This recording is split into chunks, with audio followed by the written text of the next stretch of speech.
जी शरद भाई, please start कीजिए। नमस्कार दोस्तों, मेरा नाम शरद मयंक शराबी। हाय हाय शरद शरद भाई। भाई। हाय हाय हाय शरद, सभी दोस्तों। वाइसिंग मंडे एनी टाइम भैया, नमस्कार। One day at A time, one day at A time नमस्कार सभी भाइयों को। One day at A time नमस्कार। ईश्वर की आशीष कृपा से, फिलोसफी की मदद से, मेरी फैमिली के सपोर्ट से शराब से पहले घुट से दूर हूँ। एक सुखी और शांत जीवन जीने की कोशिश कर रहा हूँ। जितना सुख ईश्वर ने मेरे लिए सोचा है उतने की ही अपेक्षा करता हूँ। ज्यादा के पीछे आज जब से मैं आया हूँ तब से भागने की कोशिश नहीं करता हूँ कि मुझे सुख मिले। उसके पीछे भागने की कोशिश नहीं करता हूँ। दोस्तों, एक अच्छे खासे परिवार में पैदा हुआ हुआ बच्चा, जिसके पिताजी अच्छे खासे जमींदार थे, अच्छे खासे पढ़े लिखे थे वो वक्त में। उन्होंने उनके टाइम में, लगभग मेरे पिताजी की उम्र 78 ईयर है, लगभग वो उम्र में उन्होंने बीकॉम और उसके बाद में एमकॉम किया। उसके बाद में उनको बैंक में जॉब मिला, मैनेजर, एज ए मैनेजर। उन्होंने, उनके घर को बहुत सारी प्रॉपर्टी थी, अच्छे खासे परिवार से बिलोंग करते थे। वो नौकरी नहीं की, लगभग 2-3 महीने नौकरी करने के बाद में नौकरी छोड़ दिया और पॉलिटिक्स ज्वाइन कर लिया। तो पॉलिटिक्स ज्वाइन करने के बाद में लगभग 20 साल उन्होंने, एक जो गांव है, एक कस्बा है, उस कस्बे में सरपंच, उस गांव का मुखिया, वो 20 साल तक रहे। ऐसी फैमिली में पैदा हुआ वो बच्चा, जिसके पिताजी ऑलरेडी पढ़े लिखे हैं, तो बच्चा भी होना था, मैं भी पढ़ाई में होना था। लेकिन कुछ कुछ बातें मेरे में औरों से अलग थी। जिसे हम नॉर्मल कहते थे, मैं वो नॉर्मल नहीं। कुछ कुछ बातें तो मेरी ठीक से चलती थी, जैसी सोच मेरी ठीक से चलती थी। मैं ठीक से बात भी करता था, ठीक से पढ़ाई भी करता था, अच्छे मार्क्स भी लाता था। लेकिन इसके साथ में जो एक्स्ट्रा की चीजें मेरे साथ में रह रही थी, एक्स्ट्रा की चीजें, वो चीजें मेरा दूसरा व्यक्तिमत्व था। मेरा जो सब्जेक्ट है आज का, डुअल पर्सनैलिटी। मैं कैसे डुअल पर्सनालिटी का था पहले उसे बोलूंगा, और बाद में मेरा शराबीपन, मैं कैसे शराबी बना वो बोलूंगा। तो मैं बचपने से एक अच्छे खासे परिवार का बच्चा, सब, यानी बड़ी फैमिली थी। मेरे 3 चाचा के लड़के, एक चाचा की लड़की, एक मेरे मौसी का लड़का, एक मेरे सगे मामा का लड़का, एक उसका चचेरा भाई। हम ऐसे 7-8 बच्चे जो एक साथ पढ़े और एक साथ बढ़ने लगे आगे। तो आज लगभग वो 7-8 में से तो 5 जॉब करते हैं। तो वो सब में अव्वल नंबर पे रहने वाला शहर। पिताजी का अच्छा खासा वजन था, तो उनके उनके साथ में रहना, उनके काम देखना, खेती में जाना, वो कैसे हैंडलिंग करते हो, वो सब चीजें देखना, तो मेरे में भी वो गरूर आता था कि मैं ऐसा ही हूँ। और मुझे मेरे बचपन में दादी कहती थी कि इसके पिताजी के जैसा। मेरी पिताजी की बड़ी बहन फूफा जी, जो मेरे सगे बड़े बहन की सास है, वो भी कहती थी कि ये, मेरे पिताजी का नाम वामन राव है, कि ये वामन राव के जैसा ही है, इसमें वामन राव की छवि दिखती है। बात करता है तो वैसे ही करता है, काम करता तो वैसे ही करता है, सब चीजें। यानी बचपन में उन्होंने सब चीजें मेरे में देख ली। तो उसमें एक चीज ये भी इम्पोर्टेंट थी कि जब से मेरे पिताजी पॉलिटिक्स में आए थे, तो वो भी शराब पीते, लेकिन वो लिमिटेड शराब पीते। रोज नाइट को शराब पीते थे। तो हम बचपन में उनको देखते थे, जब हम बेडरूम में सोने जाते थे माँ पिताजी के साथ में, तो उनके साथ में हम बात नहीं करते थे, डरे डरे सहमे सहमे से रहते थे। लेकिन दिन में उनसे अच्छा सा घुल मिल जाते थे। तो ऐसी कंडीशन रही थी, और ऐसी कंडीशन में मेरा एजुकेशन भी आज चलते रहा अच्छे से, जो चीजें चाहिए वो मिलती रही। और उसके साथ में ये जो मेरा दूसरा डुअल पर्सनैलिटी है, वो भी पनपने लगी। मैं खुद को औरों से बढ़िया समझने लगा, मैं खुद को औरों से अलग समझने लगा, मैं ज्यादा गुस्से में रहने लगा। मुझे कोई भी चीज मोर चाहिए, मुझे मोर एंड मोर वाली बीमारी, तो मुझे यहाँ आके समझा। ये सभी चीजें मुझे ए में आके समझी है। पहले तो मैं इसे समझा ही नहीं था, करके तो मैं शराबी बना हूँ। अब मुझे वो समझ में चीजें आ रही है, इसलिए मैं उस पर काम कर रहा हूँ, काम कर सकता हूँ, ये में आती। अभी भी मैं अगर ये से हट जाऊंगा तो वही चीजें मेरे साथ में हो जाएंगी, उसमें मैं काम नहीं कर सकूंगा। तो ऐसी दो पर्सनैलिटी मेरे में चल रही, एक अच्छा खासा बच्चा, दूसरा है शैतान, दूसरों के साथ में शैतानी करने वाला, थोड़ा सा बड़ा होने के बाद में लड़कियों के पीछे भागने वाला, सेक्स के लिए सेक्स को अहमियत देने वाला। ये ऐसी डुअल पर्सनैलिटी मेरी चलती रही और धीरे धीरे धीरे मेरी पढ़ाई बढ़ चलती रही। पढ़ाई में मैं अच्छा खासा होशियार था। टेंथ में मैं 10th में स्टेट बोर्ड में पास हुआ, मुझे फर्स्ट क्लास के मार्क आए, 68% आए। तो मैंने 12th में 11th में एडमिशन किया। तो मेरे पिताजी का जो था, पिताजी ने मेरे को बोला था कि क्रॉप साइंस कर ले, और मैं क्रॉप साइंस को एडमिशन मैंने ले लिया और क्रॉप साइंस को मैं जाने लगा। लेकिन मैं बाहर सिटी में पहली बार अपने घर से दूर हो गया, पिताजी के साथ में हालांकि जाता था हमारे डिस्ट्रिक्ट में जहाँ मैं आज रहता हूँ, जहाँ मुझे ईश्वर की कृपा से मीटिंग मिलती है, वहाँ मैं पहले पिताजी के साथ में आता था। और पहले मैंने ही वहाँ क्रॉप साइंस में 11th में, जहाँ ये जो क्रॉप रहते हैं अपने फूड रहते हैं, पिक रहते हैं, उसकी पढ़ाई करने लगा। तो मेरा वो अच्छा स्वभाव बाजू गिर गया और यहाँ पर मैं चिड़चिड़ा, असंतुष्ट, ये स्वभाव मेरा उभर के आने लगा। मुझे कहीं ना कहीं परिवार से अलग रहना, दोस्तों से अलग रहना, ये बात कुछ रास नहीं है। और मैंने वो बीच में ही छोड़ दिया और मैं वापस चला गया। और उसके बाद में मैं 12th साइंस करने लगा, क्रॉप साइंस से साइंस में आया। और साइंस में आया और अच्छे 12th में मैंने बीच में से ज्वाइन किया, तो मेरे को ज्यादा कुछ परसेंटेज नहीं बना। तो ना ही मैं सीईटी में अच्छे मार्क ला सका।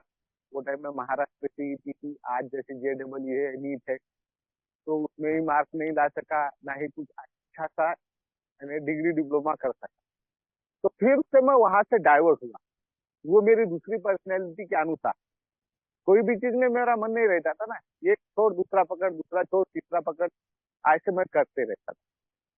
और वो होने के बाद में मैंने फिर 1 साल गैप दे दिया, 1 साल गैप दे दिया। बात 12th होने के बाद में फिर पिताजी गुस्सा होने लगे, लोग मेरे बारे में बोलने लगे। लेकिन वो तो उम्र ही ऐसी थी ना, मैं टीनेजर था, मुझे किसी के कहने का, किसी के बोलने का कोई कुछ भी लगता नहीं। तो मैं फिर 1 साल मैंने अच्छे से खेती बाड़ी किया। खेती में भी गुस्सा होना और लड़कियों के पीछे भागना, मेरे खेती में काम करने वाले लोग वो छोटे से कस्बे के लोग। तो मुझे एक किस्सा याद है, अच्छा हुआ कि वो खेती का आया। तो मैं जब 12th हुआ और जब मैं 19 साल का था, तो वो खेत कस्बे में की, वो एक खेड़े में की जो लड़की आती थी मेरे खेत में, कस्बे में की, खेत के बाजू में थोड़ा सा दूर, आधा किलोमीटर, तो वो आने लगी। और वो उम्र से थोड़ी सी मेरे से बड़े थी और उसका डिवोर्स हो चुका। तो आने लगी, फिर मेरी नजर उस पे गई, तो धीरे धीरे धीरे धीरे धीरे मैंने उससे टाका भिड़ाना चालू किया और उसके साथ में मेरा रिलेशन चालू। तो लगभग उम्र की 19 साल में मैंने उससे प्रेग्नेंट करवा दी। उसका डिवोर्स हो चुका था, अच्छा खासा प्रकरण बढ़ गया। कुछ फिर उसकी जो माँ थी, उससे पैसे वैसे देखी, वो प्रकरण निपट गया। हमारे चाचा जी को पता चला, मुझे बहुत पीटा गया। तो वो, लेकिन इतना सब होने के बाद में मुझे उसका कुछ भी गम नहीं, क्योंकि मैं, मेरा जो दूसरा स्वभाव था, एक अच्छे खासे होनहार के अलावा, तो वो तो सोच रहा था कि शरद तूने बहुत बढ़िया काम किया, और ये जो तेरे बाकी के टीचर है भाई, ये तो एक लड़की भी सीधी तरह से हैंडल नहीं कर सकते, तूने तो कम उम्र में ये सब बड़े लोगों वाली चीजें करती। तो ऐसा मेरे साथ में हुआ। और उसके बाद में फिर पिताजी को भनक लगी, और फिर पिताजी ने मेरा खेत में जाना उस टाइम में थोड़ा बंद कर दिया। तो मैं फिर एजुकेशन की तरफ चला। फिर मैंने वो साइंस मेरा छोड़ के मैंने आर्ट से एडमिशन ले लिया और मैं बैचलर ऑफ आर्ट बीए करने लगा। फर्स्ट ईयर हुआ, सेकंड ईयर हुआ, थर्ड ईयर हुआ, और मैं अच्छे मार्क्स फिर से पास हुआ, क्योंकि वो जो एक शरद मेरे अंदर में अच्छा शरद था, जो पढ़ाकू था, होशियार था, लोगों की केयर करने वाला था, किसी के सामने झूठ नहीं बोलने वाला था, वो उन दिनों में वो शरद ने मुझे साथ देके मेरी डिग्री कंप्लीट हुई। और उसके बाद में मुझे ऐसा लगा कि शरद आप तो कुछ कर सकता है, तो फिर मैंने गांव छोड़ दिया और मैं हमारे अमरावती के अंदर, नागपुर डिवीजन और अमरावती डिवीजन दो ये विदर्भ में डिवीजन है, तो मैं अमरावती चला गया। तो वहां पे मैंने पढ़ाई करने के लिए स्टडी सर्कल ज्वाइन कर लिया, और वहां पे मैंने कुछ तो भी नॉमिनली मास्टर डिग्री को एडमिशन कर लिया, वो महाराष्ट्रियन लैंग्वेज में, मराठी में। हम एमए मराठी मैंने करना चालू कर दिया, और लगभग ये सब 2005 की बात, 4-5 की बात है। तो मैं 5-6 में, 2005-6 में वहां पे मैं बीए एमए करने लगा, और मैं हॉस्टल में रहने लगा और क्लासेस भी करने लगा, और खूब मैंने जम के पढ़ाई किया। हॉस्टल के अंदर मैंने एडमिशन इस वजह से लिया था कि मुझे लाइब्रेरी मिल जाए, वाचनालय मिल जाए, जिसे किताब का भंडार कहा जाता है, वो भंडार मुझे मिल जाए, और वहां पे मैं पढ़ाई करने लगा। और पढ़ाई करते करते मेरा मास्टर भी कंप्लीट हुआ, और उसके बाद में कॉम्पिटिटिव एग्जाम भी मैं सक्सेस होने लगा। तो मुझे याद है 2005 में मैं पहली बार रत्नागिरी में, महाराष्ट्र में कोकण के अंदर जो एक रत्नागिरी डिस्ट्रिक्ट है, वहां पे मैं तलाठी, तो महाराष्ट्र में तलाठी बोलते हैं मराठी में, पटवारी भी बोलते हैं, वो तलाठी की जॉब में लग गया। लेकिन वहां मैंने वो जॉब नहीं की। क्यों? तो मेरी दूसरी पर्सनैलिटी उभर के आई, मोर एंड मोर। मुझे तो यार तलाठी नहीं, मुझे सुपर क्लास को होना है। मुझे पीआई, पुलिस इंस्पेक्टर, तहसीलदार, एसडीओ, सब डिविजनल ऑफिसर, इनमें से एक पोस्ट चाहिए। तो वो छोड़ दिया मैंने, और मैं फिर से वही अमरावती में वापस आया। सेकंड ईयर मैंने किया, और सेकंड ईयर के टाइम में मुझे याद है अच्छे से कि मैं वहां पे दोस्तों के साथ में कभी कभी शराब पीने लगा। और उसके पहले भी मैं जब खेत में जाता था, वो मेरे साथ में किस्सा हुआ था, कभी भी मैं लिमिट में शराब पीता था। मेरे पास में खेती के काम करने वाले कुछ आदमी थे, मेरे पास में ट्रैक्टर थे, तो मैं वो सब उसे हैंडल करने के लिए लोगों को भी शराब पीता था, काम करवा के लेता था और खुद भी पीता। तो वो कभी कभी माइनर ही माइनर, एकदम माइनर, कभी मैंने 90 पी लिया उनके साथ में देसी पौवा, कभी महीने के बाद मुझे कुछ भी नहीं लगता, क्योंकि मैं पिताजी को देखता था, वो पीते थे, अपना खाते थे, सोते थे, झगड़ा वगड़ा नहीं करते थे, तो वो हिसाब से मैं भी करने लगा। लेकिन मैं जब उसे पीने लगा, तो कहीं ना कहीं वो टाइम में भी मुझे याद है, मैं जब जब उसको पीता था, तब तब ये मेरा दूसरा चरण, डुअल पर्सनैलिटी, मेरी दूसरी पर्सनैलिटी, खुद चरण सामने आता था, और मुझे कोई भी चीज अगर चाहिए तो चाहिए रही। तो ऐसे चलते रहा, और मेरा मास्टर कंप्लीट हुआ। मास्टर कंप्लीट होने के बाद में मैंने बैचलर ऑफ एजुकेशन, जिसे बीएड कहते हैं, जो डिग्री करने के बाद में आदमी पढ़ा सकता है बच्चों को, वो भी डिग्री एडिशनली कर लिया। तो मेरे पिताजी एक स्कूल के प्रेसिडेंट भी है। हमारे परदादा ने अंग्रेजों के जमाने में एक स्कूल निकाल के रखा था, उसको, उसका भी आगे उसका जिक्र आएगा। तो वहां पे मुझे पिताजी ने बोला कि तू यहाँ पे जॉब करने जाना है। तो वहां पे भी मेरा गुस्सा भर गया है कि यार मैं तो पीएसआई बनने की सोच रहा हूँ, और मुझे यहाँ पे जॉब करने के लिए भेजते हैं। तो इसी बीच में 2007 में मेरा एमपीएससी का, महाराष्ट्र लोक सेवा आयोग का एमपीआई का एग्जाम मैंने क्रैक कर लिया। पहला एग्जाम, उसके 3 एग्जाम होते हैं, पहले प्री, मेन और उसके बाद में इंटरव्यू। तो पहला एग्जाम मैंने क्वालिफाई कर लिया, और मेन के लिए मैं क्वालिफाई हो, मेन पहली क्रैक करने के बाद में दूसरी दे सकते हैं, तो दूसरी के लिए क्वालिफाई हो गया। तो दूसरी को होने को टाइम था, दूसरी एग्जाम, पहली एग्जाम के और दूसरे एग्जाम के बीच में लगभग 1 साल का गैप था। तो मैं फिर वो टाइम में स्कूल में जाने लगा, पढ़ाने लगा, और ईश्वर की कृपा से मेरे जॉब में परमानेंट भी हुआ। और वो भी जो जॉब है मेरी आज, जिस जॉब पे मैं हूँ टीचर, वो भी जॉब छोटा मोटा नहीं है, वो is equal to second class. आज मेरा पगार, मेरी पेमेंट लगभग 1,10,000 रुपए है, यानी इक्वल टू क्लास। बस डिफरेंस इतना ही है कि मैं बड़प्पन नहीं कह रहा हूँ दोस्तों, ये सब चीजें मुझे आप समझ में आती है, इसलिए कह रहा हूँ इज इक्वल टू है, क्योंकि उसमें समानता किस चीज की नहीं है। मैं गवर्नमेंट सेक्टर में नहीं हूँ, मैं प्राइवेट एडेड, जिसे गवर्नमेंट ग्रांट देती है, उस सेक्टर में हूँ, उसे semi government sector, semi government sector में हूँ, इसलिए मैं गैजेटेड नहीं हूँ। पगार तो मैं पेमेंट तो मैं गैजेटेड इसलिए उठाता हूँ।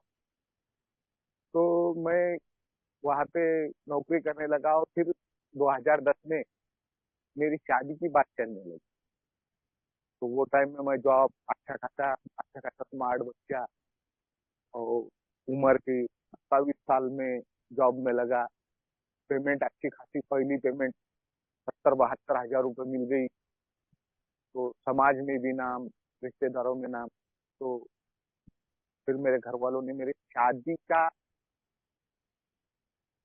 इरादा जताया, और 2010 में मेरी शादी की बातें चलने लगी।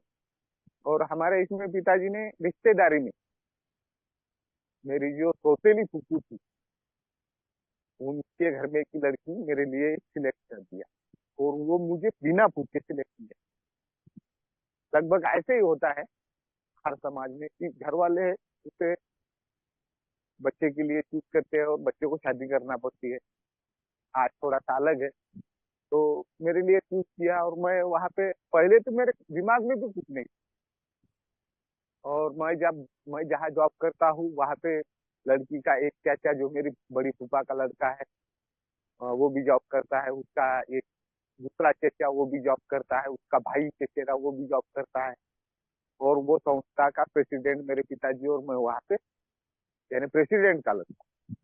तो मेरा तो यहाँ पे दूसरा शरद उभर गया है। मैं वहां पे लड़की देखने को गया, तो उन्होंने सोचा कि ये अपने घर का आदमी है, घर का सदस्य है। उन्होंने घर के सदस्य के जैसे मेरे को ट्रीट किया, और मैं चाहता था कि मुझे जो ट्रीट किया जाए वो एकदम वीआईपी ट्रीटमेंट। तो वहां पे मेरे गुस्से को ठेस पहुंची, और गुस्से को ठेस पहुंचने के बाद में जैसी मेरी 2011 में शादी हुई, वैसे ही मुझे ठीक से याद है दोस्तों, जो मेरे शादी का पहला दिन था, उस दिन मैंने रात को शराब पिया। 18 मई 2011 को मेरी शादी हुई, तो 17 मई को शाम को मैंने शराब पिया, जिस दिन मेरे हल्दी का फंक्शन था। और 18 को भी जब मेरी शादी लग के आई, तो शाम को 7 बजे मैंने मेरे मौसेरे भाई को भेज के फिर से शराब मंगाया और शराब पिया, क्योंकि मुझे ये सब चीजों में से दिखाना था कि इन्होंने शरद तेरा अपमान किया है, इनको तू दिखा कि तू क्या है। लेकिन वो दिखाना नहीं था दोस्तों, ये सब चीजें शरद, जो दूसरा अहंकारी शरद है, जो मोर एंड मोर वाला शरद है, उसकी लाइफ में पहली बार कंटिन्यू 2-3 दिन शराब आई, और वहां पे उसको मोर एंड मोर का जो चस्का है वो लग गया। और वो दिखाने के चक्कर में एक आधी गाड़ी जैसे चालू करते हैं, किक मारने के बाद में वो फटकर स्टार्ट होती है, सेल्फ मारने के बाद में फटकर स्टार्ट होती है, एकदम झट से स्टार्ट होती है। वैसा शराबी जीवन मेरा एकदम झट से स्टार्ट हुआ, और वहां से मैं कंटिन्यू करा। और फिर वही मेरे बहाने कि मुझे मेरे घर वालों ने मेरे हिसाब से लड़की करके दिया नहीं है, ये कुछ काम की नहीं है, ये तो अपने घर को खाते हैं, इनको तुमने जॉब दिया है, और ये तुम्हारे ही जहाँ खाते हैं वहां पे खेत करते हैं, ये सालों का हकाल दो, इनको ऐसा करो, इनको वैसा करो। ये सब चीजें मेरी चलने लगी। और मेरे पिताजी, यानी पूरे फैमिली की, मेरे 6 अंकल, मेरी 9 फूफा, मेरी 6 मौसियाँ, मेरे 3 मामा, इतने बड़े जो फैमिली है, लगभग 400-500 मेंबर की फैमिली के जो मुखिया थे, गांव के मुखिया, उनका जो वर्ड था, कोई भी वर्ड नीचे नहीं जाता था। तो उनको भी लोग क्रॉस करने लगे, वो मेरी वजह तो फिर वो मेरे पे गुस्सा करने लगे और मैं फिर से शराब पीने लगी। मुझे याद है दोस्तों, नई नई दुल्हन जो मेरे साथ में शादी करके मेरे घर में आई थी, लगभग 2-3 महीने के अंदर ही मैं खूब शराब पीने लगा और मेरे बेडरूम में मैं जाके ऐसे किसी भी अवस्था में पड़ने लगा, गिरने लगा। और ये सब चीजें मेरे साथ में क्यों हो रही थी? क्योंकि जो दूसरा शरत था वो आप पूरी तरह से उभर के आ चुका था, और जो पहला शरत था वो कहीं ना कहीं एकदम क्विट हो गया, शांत हो गया। उसको ना तो वो दूसरा शरत पहले शरत को ना ही कुछ करने दे रहा था, ना ही उसको ये चीज के ऊपर सॉल्यूशन मिलने दे रहा था, ना ही उसे किसी के साथ इंटरेक्ट होने दे रहा था।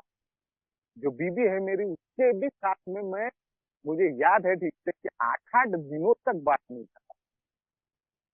ये सब चीजें मेरे साथ में चलने लगी, और ये मेरे डुअल पर्सनैलिटी की वजह से, डुअल ही नहीं कहूंगा दोस्तों, मल्टीपल डिसऑर्डर पर्सनैलिटी, ये डुअल के अलावा ही बहुत सारे पर्सनैलिटी मेरे, जो अलग अलग प्रकार की पर्सनैलिटी रहती है ना, वो वही उस तरह से मेरा जीवन चलने लगा। कभी मैं खेत में जाने लगा तो मेरा जॉब वो सब छोड़ के वो उसी चीज में गुंग रहने लगा। कभी बाहर जाने लगा तो घर वालों को भूल के बाहर ही रहने लगा। मेरी बीवी है, बच्चे हैं, उनको कुछ लेना देना नहीं, मुझे वही उस तरह से मैं रहने लगा। तो ऐसी एक नहीं अनेक पर्सनैलिटियां मेरे साथ में होती रही, चलती रही, और मैं उसी प्रकार अपना जीवन जीता रहा। और दोस्तों, मुझे याद है लगभग मेरी शादी को 6 महीने हुए थे, तो पहली बार मैंने ब्लैकआउट होकर मेरी बीवी को मारा भी था। और वो टाइम में वो प्रेग्नेंट, खूब पी के आया, और ऐसा कुछ भी उसका फोन बजा, और उससे कितने तो भी बात किया, वो भी रिश्तेदारी में ही था। तो उस चीज का मुझे इतना गुस्सा आया कि तुझे रात को 10 बजे वो फोन कर रहा है। मैंने गया और गाड़ी को मारा, और शराब की 2 पोगे लाया देसी के, और cut cut cut cut cut उसने मार दिया। और उसको मारपीट करके, जो 6 महीने की प्रेग्नेंट है, उससे मैंने मारपीट करके वो हासिल खाई। और मैं बेडरूम में किस अवस्था में सोया हूँ मुझे पता नहीं, ऐसा हुआ। और फिर वैसे ही चलते रहा। 2012 में मुझे पहला बेटा हुआ। पहला बेटा होने के बाद में एकदम मेरे ससुराल वाले सदमे में, मेरे घर वाले सदमे में कि अब इसका क्या होगा, ये तो ठीक से रह नहीं रहा। फिर मेरे घर में जो शराबी को सुधारने के लिए चीजें होती है, वो होने लगी। मेरी जो माँ है वो बहुत अच्छे से भगवान को मानने वाली है, धार्मिक जीवन उसे जीना पसंद है। तो वो कोई बुआ बाबा, कोई छाछू वाला उसे बुलाने लगे। तो वो जब बुलाती थी तो मुझे उतनी ताकत से उसका गुस्सा आता था, उतनी ही ताकत से मैं शराब पीता। और ये ऐसा होने लगा। और फिर ऐसा होते होते होते होते 2014 आ गया। और दो जो 2014 आने तक ये शराब के साथ में मेरे हाथ में दूसरे भी, यानी सब शौक आ गए। तो मैं अब ये जो दूसरा शरद है वो दूसरा कुछ अलग सोचने लगा। मैं सोचने लगा था कि अब ये बस हो गया है, घर वालों को छोड़ देना है, बीवी को छोड़ देना है। जो 2012 में बच्चा हुआ है उसका भी मुझे कुछ लेना देना नहीं है, इसके घर को भेज दो, और मुझे जॉब की भी कोई जरूरत नहीं है, मुझे इजी मनी मिलना चाहिए। तो मैं जुआ सट्टा के पीछे लगा। इतनी अच्छी खासी जॉब, इतना अच्छा पेमेंट, दोस्तों झूठ नहीं कहूंगा, मैंने आज तक मेरे पिताजी को मेरे पेमेंट का एक भी रुपया घर को नहीं दिया है।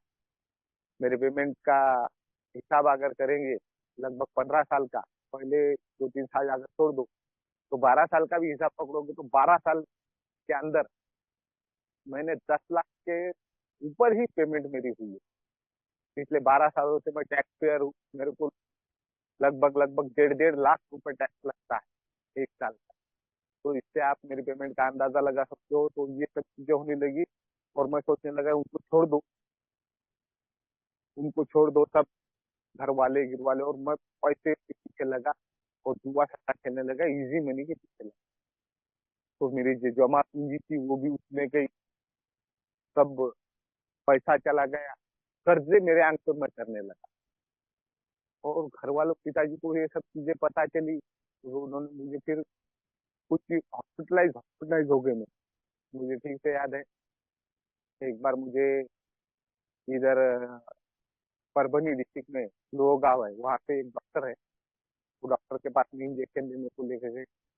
उसने कुछ दवाइयाँ ववाइयाँ दी, तो मैं वो दवाइयाँ खाने लगा। तो डॉक्टर ने मतलब बोला कि एंटी अल्कोहल की दवाइयाँ थी, वो मुझे सब, मैं पढ़ा लिखा होने की वजह से समझ में आता था।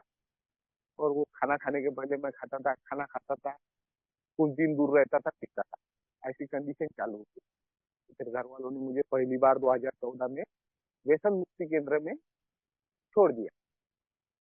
तो वहां पे ये जो शराबी शरद है, घुट्टेल शरद है, जिसे कोई भी चीज एक्स्ट्रा चाहिए, मोर चाहिए, सेक्स चाहिए, वो शरद स्वीट होके एक सीधा साधा समझदार शरद वो व्यसन मुक्ति केंद्र में, रिहेबिलिटेशन सेंटर में उभर के आया। क्यों? कि वहां अगर मुझे रहना है अच्छे से, फटके नहीं खाना है, वहां पे मार नहीं खाना है, वहां पे ठंडा साफ नहीं करना है, तो मुझे अच्छा रहना पड़ेगा और मुझे दिखाना पड़ेगा कि मैं कितना अच्छा हूँ। तो वैसा मैं वहां दिखाने लगा और दिमाग वहां पे लड़ाने लगा कि मैं तो जॉब वाला हूँ, मुझे ये 20-25 दिन में लेके जाएंगे। और दोस्तों वैसा ही हुआ। मुझे वहां से 20 दिन में मेरी छुट्टी हो गई। तो 2014 में मैं वापस आया, और 2014 में वापस आने के बाद में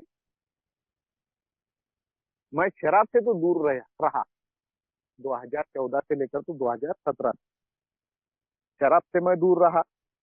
लेकिन मेरे जो दूसरे शौक थे, और मोर एंड मोर, मुझे पैसा कमाना है, ये चीजें करना है, वो चीजें करना है, तो मैं फिर बाद में जुआ सट्टा ज्यादा ही खेलने लगा। तो उसमें मैं पैसे डालते गया, कर्जे करते गया। तो ऐसा होते होते 2017 आया। और 2017 में मैंने जिस स्कूल का जिक्र किया था, वो स्कूल में एक फंक्शन था। जो मेरे परदादा ने वो स्कूल चालू किया था अंग्रेजों के जमाने में, तो वो स्कूल का 100 ईयर का सेलिब्रेशन, शताब्दी जिसे कहते हैं, शताब्दी। और वो शताब्दी में मैं, मेरा एक दोस्त और दूसरा एक दोस्त, तो तीनों शराबी, हम वहाँ, यानी दिसंबर दिसंबर के पहले, सॉरी, दिसंबर में तो ये शताब्दी एंड हुई, कुछ अक्टूबर से चालू हुई। तो अक्टूबर में हम जाने लगे, उसकी पत्रिका कैसे करना है, बैच कैसे करना है, किसे किसे बुलाना है, किसे किसे इन्विटेशन देना है, उसका सीटिंग अरेंजमेंट कैसा करना है, लाइट अरेंजमेंट कैसा करना है, मंडप कैसा डालना है, कितना पैसा जमा करना है, इसके पीछे हम लग गए। और मुझे ठीक से याद है दोस्तों, 5 अक्टूबर 2017 में मेरे हाथ में शराब आई, और वो दोनों दोस्त मेरे साथ में, और वो दोनों दोस्त मेरे साथ में थे। 2017 में मेरे हाथ में शराब आई, और फिर से वही मेरे, शताब्दी होने तक तो मैं कुछ रिलैक्स रहा, कभी कभी पीने लगा कि चलो भाई। और घर वाले भी सोचने लगे कि नहीं चलो, अपने स्कूल का बड़ा का प्रोग्राम है, तो ये आप सुधर गया है, ये तो कभी कभी लेता हूँ, तो ये चीज नहीं है। और दोस्तों, मैं वहां से फिर वो शताब्दी का कार्यक्रम जब एंड हुआ, तो मेरा शराबी जीवन फिर से पहले जैसा ही चालू हुआ। और अब इस बार में मैं अलग तरह से पीने लगा, अलग पैटर्न का शराबी बना। 8-8 दिनों तक, 10-10 दिनों तक घर से बाहर जाना, 8-8, 10-10 दिनों तक अपने जॉब को, यानी डांडी मारना, जॉब पे नहीं जाना। और इसी बीच में जो मेरा बड़ा भाई है, उसका भी शराबी जीवन बढ़ चुका था। और आप कंडीशन ऐसी हो गई दोस्तों कि दोनों भाई शराबी। पिताजी की उम्र लगभग 75 ईयर, मम्मी की उम्र लगभग 70 ईयर, 70 साल मम्मी की, 75 साल पिताजी की। और इसमें दोनों भाई शराबी। और फिर वो माँ पिताजी बूढ़े होने की वजह से, और दोनों की बीवियां थोड़ी सी, वो शराबी की बीवी है जो रहती है, तो उनको फिर, यानी घर के अंदर जो आगे बढ़ने वाला पुरुष रहता है, कर्ता पुरुष रहता है, जो करता है, कुटुंब की जवाबदारी संभालता है, वो पद उन्हें लेना पड़ा।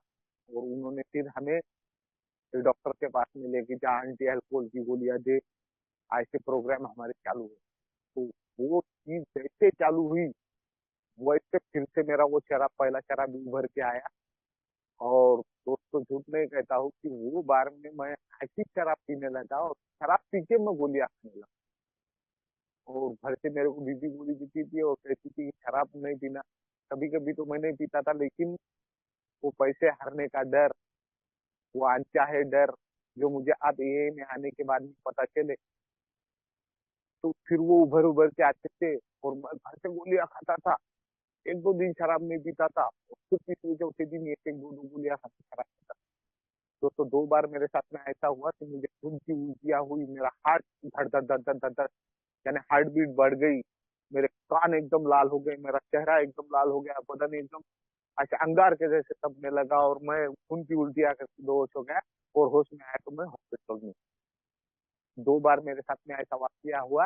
एक बार 2018 में, तो वो टाइम में मेरे पूरे समाज में बदनामी हो गई कि सर हमने पॉइजन दिया, पॉइजन दिया।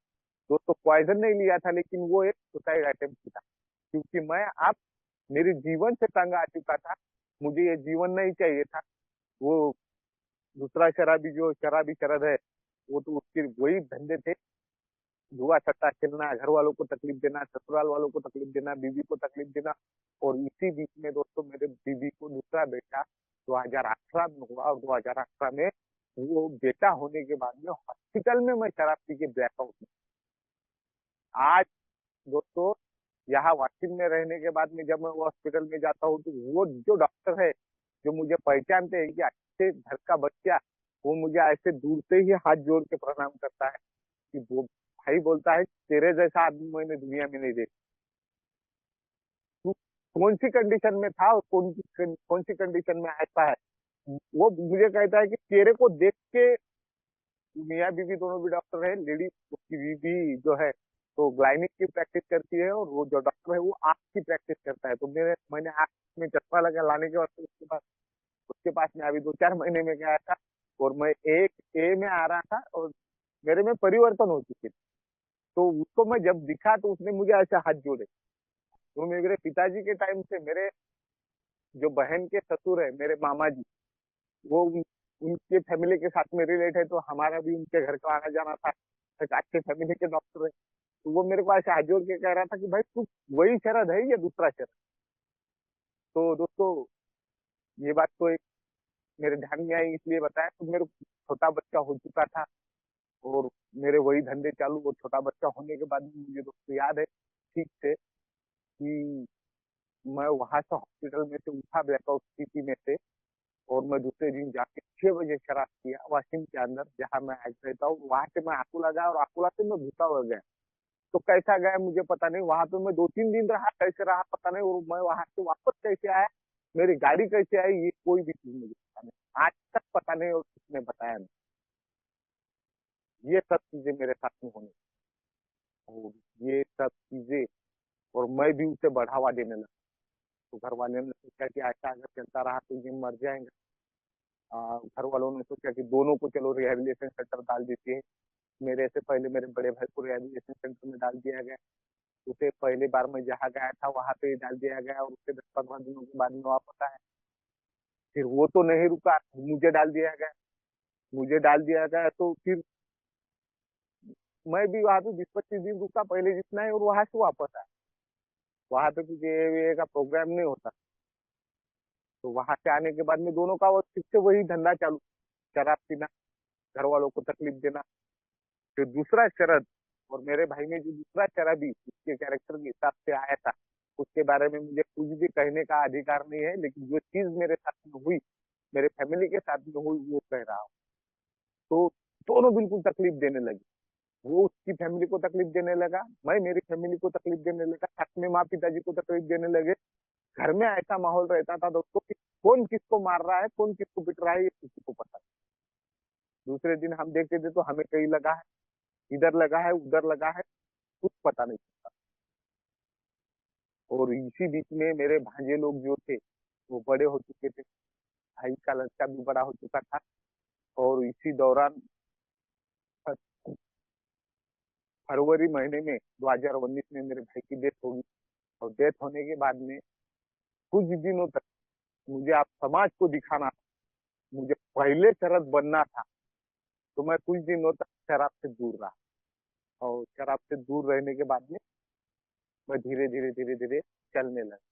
लेकिन जैसे मेरे भाई के जो प्रोग्राम थे डेथ होने के बाद में अपने हिंदू संस्कृति के अंदर या मोमेडियन संस्कृति के अंदर, या दूसरे भी कोई समाज का नाम नहीं लेना चाहूंगा, लेकिन एक एग्जाम्पल के तौर पर बता रहा हूँ कि जितने जो तौर तरीके हैं वो तौर तरीके से रीति रिवाज होते हैं, तो वैसे हुए कि जो 1 साल हुआ तो वो दौरान में लिमिट में पीने लगा। लेकिन दोस्तों वो जो पहला शरद था उस पे ये दूसरा शरद हावी हो चुका था, और अब ये दूसरे शरद को कुछ अलग चीजें दिख रही थी कि आपको ही घर का कर्ता धरता है, पिताजी ने ध्यान रखना चाहिए।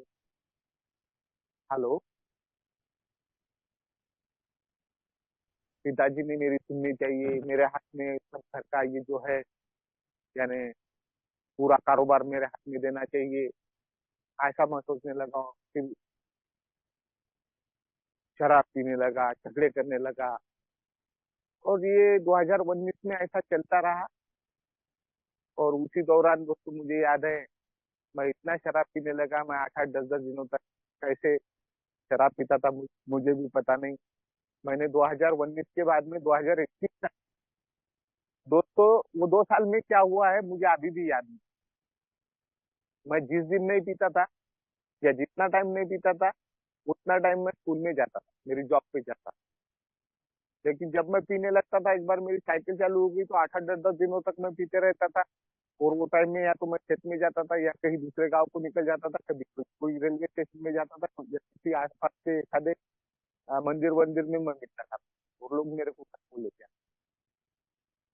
दोस्तों मैं कई बार इस दौरान हाईवे पे गाड़ी लेके गिरा हूँ।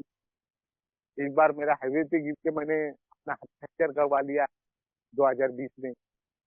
और एक बार तो मैं ऐसी कंडीशन में एकदम धूप में हाईवे पे मैं ब्लैकआउट स्थिति में, जहां से हजारों यानी हजारों व्हीकल जाती है वहां से, वहां पे मैं गिरे वाला था। और ईश्वर की कृपा से मेरे जो भांजे लोग थे बड़े, उनको किसी ने बताया तो वो फर्स्ट आए, एकदम फास्ट आए वहां पे और मुझे वहां से उठा के ले। तो ये सब चीजें मेरे साथ में होने लगी कि दूसरे शराबी शरद के साथ में, और वो दूसरा शराबी शरद ये सोचने लगा कि नहीं चलो अब जीवन ही अपना कुछ काम का नहीं रहा हो, आज आप आपको को मरना है तो क्यों ना पी पी के मारा जाए। ऐसा बिल्कुल मैंने डिसाइड कर लिया। और डिसाइड करने के बाद में मैं चलने लगा, यानी शराब के साथ में चलने लगा। तो घर वालों ने सोचा कि अब बड़ा तो गया है, छोटा उसी रास्ते पे है, ये भी मर जाएगा। मेरे वजन कम हो चुका था, मेरा शरीर एकदम पतला सा हो चुका था, एकदम लाल मैं दिखने लगा था। तो घर वालों ने मुझे फिर से दूसरे रिहेबिलिटेशन सेंटर में भेज दिया। और ईश्वर की मेरे पे वहां पे कृपा हुई, ईश्वर की मेरे ऊपर वहां पे कृपा हुई, और वहां पे मुझे एए का मैसेज, जिस रिहेबिलिटेशन सेंटर में मैं था, मैं उसका प्रचार नहीं कर रहा हूँ दोस्तों, वहां पे मुझे एए का मैसेज मिला। वहां पे दैनिक चिंतन बोर्ड पे लिखा जाता था, कोई तो भी आके मीटिंग लेता था, मीटिंग अरेंज करता था, स्पॉन्सर के जैसे सबको ट्रीट करता था। कोई बाहर के मेंबर आते थे, वो अपना प्रॉपर डे यहाँ पे मनाते थे। तो पहले तो मेरे को कुछ किया उड़पटांग लग गया, अजब सा लगने लगा। लेकिन जैसे जैसे समय बीतता गया, मैं तो वहां भी शराबी दिमाग चलाने लग गया था ना कि पहले जैसे मैं 10 दिनों को जाऊंगा, 20 दिनों में जाऊंगा। लेकिन 10 दिन हुए, 20 दिन हुए, महीना हुआ, 2 महीने हुए। तो फिर जब 2 महीने में मैं जब शांत हुआ, मेरे शरीर में से अल्कोहल निकला, मेरा शरीर कुछ अच्छा बना, तो मुझे समझने लगा, तो मुझे एक होप मिली कि शरद यहाँ नहीं तो कहीं नहीं। और वहां पे ये अच्छे शरद को बढ़ावा मिला, और वहां पे मैं 100 दिन रहा। और वहां पे 100 दिन रहने के बाद में मुझे वहां से ही ऑनलाइन मीटिंग की लिंक मिली, और हमारी जो वाशिंगटन फेलोशिप है जहां मैं आज मीटिंग करता हूँ, वहाँ बच्चों के एजुकेशन के लिए मैं आया हूँ। और 1 साल से यहाँ रह रहा हूँ, तो 1 साल से यहाँ की मीटिंग भी कर रहा हूँ। तो यहाँ के नंबर मिले और मैं फिर यहाँ आया और मैं मीटिंग करने लगा। घर से ही 2021 में जुड़ के सितंबर 2021 में मैं जुड़ा था दोस्तों। डेट इसलिए बता रहा हूँ कि यहाँ से आगे मेरे साथ में क्या हुआ, दूसरा शरत कैसे कैसे मेरी डुअल पर्सनैलिटी उभर के आती थी, इसलिए बता रहा हूँ। और मैं मीटिंग से जुड़ गया, फिजिकल मीटिंग करने लगा, ऑनलाइन मीटिंग करने लगा। दोस्तों एक बात कहना चाहूंगा कि one day at A time Dinesh भाई से मैं उसी टाइम में मिला। पहली बार दिनेश भाई का मुझे फोन आया था 2021 में, तो मैं खाना खा रहा, वो चीज भी मुझे याद है। तो मैं मीटिंग करने लगा, अच्छे से रहने की कोशिश करने लगा, किसी भाई से बात करने लगा। लेकिन वो जो मेरे स्वभाव दोष थे, वो जो मेरा दोहरा चरित्र था, वो जो मेरी मल्टीपल डिसऑर्डर पर्सनैलिटी थी, वो गुस्सेल शरत, वो ज्यादा खुद को समझने वाला शरत, मैं हूं तो कोई नहीं ऐसा शरत, वो बार बार उभर के आने लगा। और उसका नतीजा क्या हुआ दोस्तों, कभी मैं 30 दिनों तक सोबर रहने लगा, कभी 60 दिनों तक सोबर रहने लगा, कभी 25 दिनों तक सोबर रहने लगा, और बार बार रिलैक्स। और जब भी रिलैक्स होता था दोस्तों, तो मैं पहले ही स्टेज में वापस जाता था, एकदम बिल्कुल उसी स्टेज में। शराब पीना तो उसी स्टेज में, 8 8 दिनों तक नहाना नहीं, 8 8 दिनों तक ब्रश करना नहीं, 8 8 दिनों तक दिनेश भाई का फोन नहीं उठाना, 8 8 दिनों तक मीटिंग नहीं करना, बस पीते रहना। और छोड़ता था तो फिर से चलता। तो जो ये 3 दिन का यहाँ पे मैंने सुना है मीटिंग, उस प्रकार में मैं आ चुका था। और ऐसा ये लगभग 2024 तक चला। और दोस्तों 2024 आया, और 2024 आने के बाद में मैं पहले कुछ दिनों में सोबर था, जनवरी 2024, फरवरी 2024, और फरवरी में मैं 7 दिनों के बाद में फिर से पिया था। और फिर से पीने के बाद में मैं मार्च तक चला। और मेरे घर में मेरे चचेरे भाई की शायद 4 या 5 तारीख को, मेरे को डेट ठीक से याद नहीं, शादी थी। और मैं कुछ दिन सोबर रहने की वजह से मैं अच्छा खासा वो शादी में अच्छा सीना तन किए वो मैं अच्छा हूँ ऐसे दिखाने की कोशिश कर रहा था। लेकिन हालांकि लोगों को सब पता था, और मैं भी एक शराबी बन चुका था। लेकिन वो कहते हैं ना कि शराबी का छोटा झूठा वहम, झूठा बड़प्पन वो दिखाने की कोशिश कर रहा था। और वो शादी जैसे हुई, वैसे फिर से मेरे हाथ में शराब आई, और फिर से मेरे हाथ में शराब आने के बाद में मैं लगभग 6 तारीख से लेकर तो 12 तारीख, 6 मार्च से लेकर तो 12 तारीख खूब शराब पी।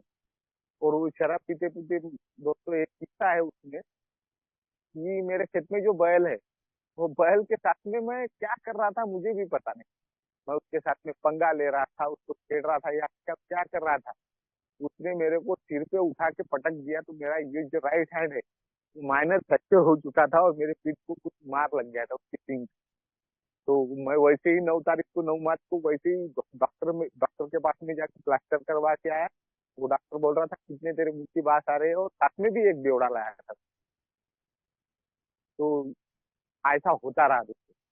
और 12 तारीख को मुझे याद है, 12 तारीख को मैं घर को आया था, और मैं पीए वाला ही था। तो मुझे 12 तारीख को दिनेश भाई का फोन आया। मैंने फोन जब देखा तो पूरे 4 5 दिनों के मिस कॉल थे उनके। और मैंने फिर फोन उठाया, और उन्होंने कहा चलो जहाँ है वहाँ रुक। और मैंने उनसे हाँ कहा, और फोन हमारी बात जब खलास हो गई तो मैं घर से बाहर गया। और ईश्वर की कृपा से घर से बाहर जाने के बाद में मैंने पौवे साथ में लाया, लेकिन बाहर नहीं किया। पौवे साथ में लाया, मेरे रूम में मैं अकेला था, वहां पे मैंने गड़गड़ करके तो वो 2 पौवे देख के मार दिया, और मैं बेहोश स्थिति में 12 तारीख को सो गया। लेकिन 13 तारीख को जब उठा तो ईश्वर की कृपा फिर से मेरे पे हुई, दिनेश भाई के जरिए उनका मुझे सवेरे ही फोन आया, और सवेरे उन्होंने मुझे मीटिंग ज्वाइन करने लगाया। और 12 तारीख को मैं मीटिंग ज्वाइन किया दोस्तों, सॉरी 13 तारीख को, 13 मार्च। लेकिन 13 मार्च को मेरे इतने बुरे हाल थे, क्योंकि लगभग पिछले 8 10 दिनों से मैं शराब पी रहा था, ना ही तो खाया था, ना ही नहाया था, ना ही ब्रश किया था। मुझे बार बार वोमिटिंग होना, वो शरीर थर थर थर थर कांपना, पसीना पसीना होना, ऐसी सब चीजें हो रही थी, डर लगना। और पानी भी अंदर गया तो वोमिटिंग। तो मैं मीटिंग तो करता रहा, लेकिन कुछ भी नहीं समझ में आया। लेकिन ईश्वर की कृपा से मैं घर के अंदर ही रहा। और वैसे ही मैंने वो 13 तारीख शरद की भाई नाइट एक भी। मिनट और लीजिए। शरद भाई एक मिनट और ओके ओके ओके। 13 तारीख वैसे ही मैंने गुजार दिया। और 14 तारीख को मैं जब सवेरे सोया ही नहीं था, 14 तारीख को जब मैं फ्रेश हुआ तो मेरे को अच्छा लगने लगा थोड़ा सा। 14 तारीख को खाना जाने लगा, और 14 तारीख को फिर मेरा शरीर धीरे धीरे साथ देने लगा। और दोस्तों वहां से ईश्वर की कृपा मेरे ऊपर हुई। वहां से मैं ऑनलाइन मीटिंग करने लगा। पहला 1 महीना मैंने मीटिंग किया, और 1 महीने की जब सोसाइटी हुई तो मेरी बीवी ने मुझे कहा कि अपने बच्चों के एजुकेशन के लिए हमें डिस्ट्रिक्ट जाना है, और वहां पे हमें रूम करके रहना है। मेरे पिताजी ने, मेरी मम्मी ने भी उस चीज को अनुमति दे दी, और हम यहाँ आए 1 महीने के बाद में। 1 महीने की सोसाइटी मेरी थी, और मई में जैसे भी यहाँ से हम आए, अप्रैल मई में, तो मुझे फिजिकल मीटिंग मिली ईश्वर की कृपा। और वो फिजिकल मीटिंग का फायदा ऐसा हुआ, जो गुस्सेल एक आइडियल स्वभाव का, एक ज्यादा खुद को समझदार समझने वाला शरद, उसको मैं कहीं ना कहीं मीटिंग के जरिए, फेलोशिप के जरिए दबा के रख रहा हूँ। उसे कहीं ना कहीं ऊपर नहीं आने दे रहा हूँ। हालांकि वो कभी कभी बीच बीच में ऊपर आने की कोशिश करता है। जब जब मुझे पीने के थॉट्स आते, या कहीं कुछ करने के थॉट्स आते हैं, तो उभर के आता है, तो मैं झट से काम करता हूँ कि फेलोशिप के किसी मेंबर को फोन करता हूँ या मीटिंग ज्वाइन कर लेता हूँ। तो ये मेरे ऊपर ईश्वर की ही कृपा रहती है दोस्तों। इसी तरह से मैं, वो जो मेरा दूसरा मल्टीपल डिसऑर्डर, यानी डुअल पर्सनैलिटी में का जो दूसरा शराबी शरद है, उसे एक अच्छे शरद से, जो समाज के उपयोगी शरद है, उससे दूर रखने की कोशिश करता हूँ। वो भी एक एक दिन के हिसाब से, one day at A time के हिसाब से। और उसके लिए मुझे मीटिंग की मदद मिलती है, फेलोशिप की मदद मिलती है, तो मैं कर सकता हूँ। और ऐसे ही मैं करने की कोशिश करूंगा। चेयरपर्सन ने मुझे बोलने का मौका दिया, आप सभी भाइयों ने मुझे शांतता पूर्वक सुना। ज्यादा कुछ अगर मैं बोला हूँ, ज्यादा टाइम लिया हूँ, तो उसके लिए क्षमा चाहता हूँ। किसी का मन अगर मैंने दुखाया होगा, किसी के मन को अगर मैंने ठेस पहुंचाई होगी, तो उसके लिए भी मैं क्षमा चाहता हूँ। और थैंक यू चेयरपर्सन, यहाँ पे मैं रुकता हूँ।